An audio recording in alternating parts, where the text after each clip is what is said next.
Hi అండి, welcome back to my channel. అందరూ ఎలా ఉన్నారు? రాగి పిండితో ఇంత టేస్టీగా గుంత పొంగనాలు చేయొచ్చని తెలుసా? అది గంటల తరబడి నానబెట్టకుండా ఇన్స్టాంట్గా మార్నింగ్ టైంలో బ్రేక్ఫాస్ట్ చేసుకోవడానికి టైం ఎక్కువగా లేనప్పుడు ఒకసారి ఇలా రాగి పిండితో ఇన్స్టాంట్గా గుంత పొంగనాలు ట్రై చేయండి. చాలా అంటే చాలా బాగుంటాయి. బయట క్రిస్పీగా, లోపల సాఫ్ట్గా, చాలా టేస్టీగా ఉంటాయి. రాగిలో కాల్షియం, ఐరన్, ఫైబర్ ఎక్కువగా ఉంటుంది కనుక మన బోన్స్కి చాలా మంచిది. ఈ రాగి గుంత పొంగనాలను మీ బ్రేక్ఫాస్ట్లో ఒకసారి తప్పకుండా ట్రై చేయండి. ఇవి టేస్టీగా ఉండడమే కాదు, హెల్త్కి కూడా చాలా మంచిది. వీటిని ఏ చట్నీ కాంబినేషన్తో తిన్నా కూడా చాలా బాగుంటాయి. మరి లేట్ చేయకుండా రెసిపీని స్టార్ట్ చేసేద్దామా? ముందుగా మిక్సింగ్ బౌల్ తీసుకొని ఇందులోకి 1 కప్పు రాగి పిండి వేసుకోవాలి. నెక్స్ట్ 3 టీ స్పూన్స్ రవ్వ వేసుకోవాలి. తర్వాత మనం ఏ కప్పుతో అయితే రాగిపిండి తీసుకున్నామో అదే కప్పుతో 1 కప్పు పెరుగు వేసుకోవాలి. ఇప్పుడు ఇవి కలిసేలా బాగా కలుపుకోవాలి.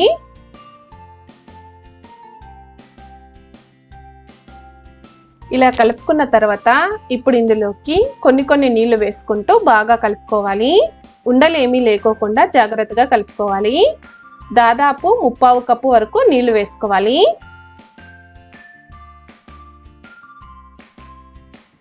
చూడండి, బ్యాటర్ ఈ కన్సిస్టెన్సీ వచ్చేంత వరకు బాగా కలుపుకోవాలి.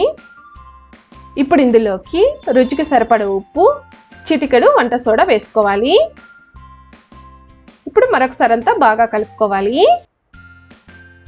ఇలా కలుపుకున్న తర్వాత ఇప్పుడు ఇందులోకి తురిమిన సొరకాయ కొద్దిగా, క్యారెట్ 1, బీట్రూట్ 1 వేసుకోవాలి. ఇవన్నీ కూడా కట్ చేసుకునే బదులు ఇలా తురుముకొని వేసుకోండి. నెక్స్ట్ చిన్నగా కట్ చేసుకున్న ఆనియన్ 1, చిన్నగా కట్ చేసుకున్న క్యాప్సికమ్ 1 వేసుకోవాలి. అలాగే 3 పచ్చిమిర్చీలను ఇలా చిన్నగా కట్ చేసుకొని వేసుకోవాలి. అలాగే చిన్నగా కట్ చేసుకున్న కొత్తిమీర కొద్దిగా వేసుకోవాలి. ఇప్పుడు ఇవన్నీ కలిసేలా బాగా కలుపుకోవాలి. నేను చూపించిన వెజిటేబుల్సే కాదండి, మీరు ఇంకా ఏవైనా వెజిటేబుల్స్ యాడ్ చేయాలనుకున్నా చేసుకోవచ్చు.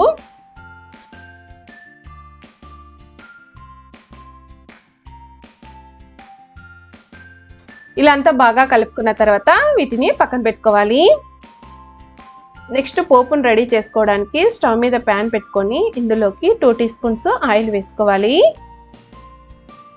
ఆయిల్ వేడయ్యాక 1 టీ స్పూన్ శనగపప్పు, 1 టీ స్పూన్ మినప్పప్పు, 1/2 టీ స్పూన్ జీలకర్ర, 1/2 టీ స్పూన్ ఆవాలు వేసుకోవాలి.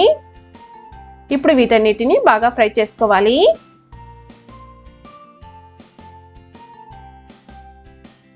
వీటిని మరీ ఎక్కువగా ఫ్రై చేసుకోవాల్సిన అవసరం లేదు, ఈ మాత్రం ఉంటే సరిపోతుంది. ఇప్పుడు స్టవ్ ఆఫ్ చేసుకుందాం. ఇప్పుడు ఈ పోపును బ్యాటర్లోకి వేసేసుకుందాం. ఇలా పోపును వేసుకుంటానే పొంగనాలు అనేది టేస్టీగా ఉంటాయి. అంతే అండి, బ్యాటర్ రెడీ అయింది కదా. ఇప్పుడు దీనిని పక్కన పెట్టేసుకుందాం. నెక్స్ట్ స్టవ్ మీద గుంత పొంగనాలు చేసుకున్న ప్యాన్ పెట్టుకొని స్టవ్ ఆన్ చేసుకోవాలి. ప్యాన్ వేడయ్యాక వీటిల్లోకి కొద్దిగా ఆయిల్ వేసుకోవాలి.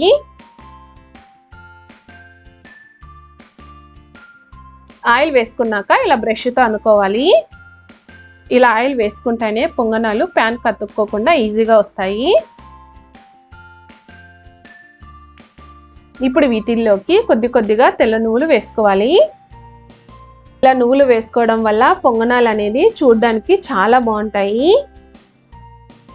ఇప్పుడు రెడీ చేసుకున్న బ్యాటర్ను వీటిల్లోకి వేసేసుకోవాలి. మార్నింగ్ టైంలో హెల్తీగా బ్రేక్ఫాస్ట్ చేసుకోవాలంటే హడావిడి లేకోకుండా ఇలా రాగి పొంగనాలు ట్రై చేయండి, చాలా బాగుంటాయి. చూడండి, అన్నిట్లోకి ఇలా వేసుకున్న తర్వాత ఇప్పుడు దీనిపైన మూత పెట్టుకొని మంచి కలర్ వచ్చేంత వరకు కుక్ చేసుకోవాలి. స్టవ్ను మీడియం ఫ్లేమ్లో పెట్టుకోవాలి. చూడండి, ఇవన్నీ ఫ్రై అయినాయి కదా. ఇప్పుడు వీటిని మరొక వైపుకి టర్న్ చేసుకోవాలి.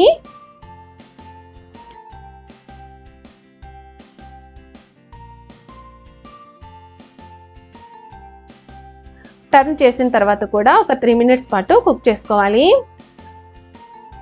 రెండు వైపులా మంచి కలర్ వచ్చి పొంగనాలు చక్కగా క్రిస్పీగా అయ్యే వరకు కాల్చుకోవాలి. చూడండి ఇవి ఫ్రై అయినాయి కదా. ఇప్పుడు స్టవ్ ఆఫ్ చేసుకొని వీటిని సర్వింగ్ ప్లేట్లోకి తీసేసుకుందాం.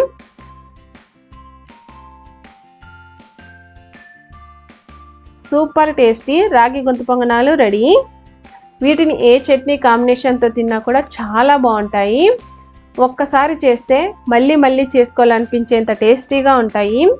హెల్తీగా, టేస్టీగా, సింపుల్గా ఉండే ఈ రాగి గుంత పొంగనాలను మీరు కూడా తప్పకుండా ట్రై చేయండి. రెసిపీ నచ్చితే లైక్ చేయండి, షేర్ చేయండి. ఇలాంటి సింపుల్ అండ్ టేస్టీ రెసిపీస్ కోసం మన ఛానల్ సబ్స్క్రైబ్ చేసుకోవడం మాత్రం మర్చిపోవద్దు. నెక్స్ట్ మరొక మంచి రెసిపీతో కలుస్తాను. Thanks for watching.